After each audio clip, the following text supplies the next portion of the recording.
ಶಿವಾಜಿನಗರ ವ್ಯಾಪ್ತಿಯಲ್ಲಿ ಒಂದು case register ಆಗಿದೆ ಸದ್ಯಕ್ಕೆ.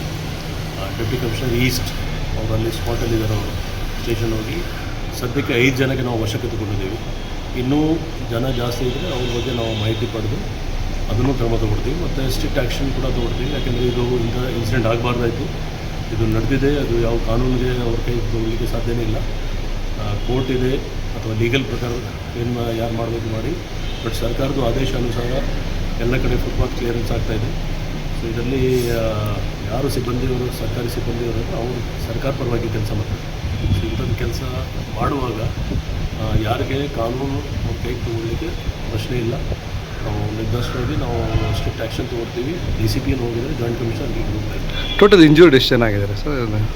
ಈಗ ಅದು ನಾವು ಡೀಟೇಲ್ಸ್ NLC ತೊಗೊಳ್ತಾ ಇದ್ದೀವಿ. ಬಟ್ ಇಂಜರ್ಡ್ ಅಂತ ಏನು ಭಯ ಇಲ್ಲ. ಬಟ್ ನ್ಯಾಚುರಲ್ ಆಗಿ ನೀವು ನೋಡಿರ್ಬೋದು ವಿಡಿಯೋದಲ್ಲಿ ಏನು ಕಾಣ್ತಾ ಇದೆ, ಆ ಪ್ರಕಾರ ಯಾರ್ಯಾರು ಇದ್ದಾರೆ ಎಲ್ಲರೂ NLC ಬರ್ತದೆ, ನಾವು ತೊಗೊಳ್ತೀವಿ ಕೇಸು.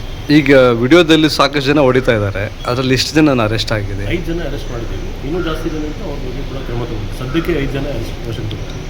ಓಕೆ. ಈ ಮೊದಲಿಗೆ ಹೊಡಿತಾರೆ ಅವ್ರೇನೊಂದು ಸಂಘಟನೆಯವರ ಅಥವಾ ಅದೆಲ್ಲ ವೆರಿಫೈ ಆಗ್ತದೆ. ಯಾಕೆಂದ್ರೆ ತಕ್ಷಣ ನಮ್ಮವರು ಅಟೆಂಡ್ ಆಗಿದ್ದಾರೆ. ಇದು ಯಾವುದು ಸಂಬಂಧಪಟ್ಟಿರಲಿ, ಬಟ್ ಆ ಕಾನೂನು ಕೈಗೆ ತಗೊಳ್ಳಿಕ್ಕೆ ಯಾರಿಗೂ ತಾವು.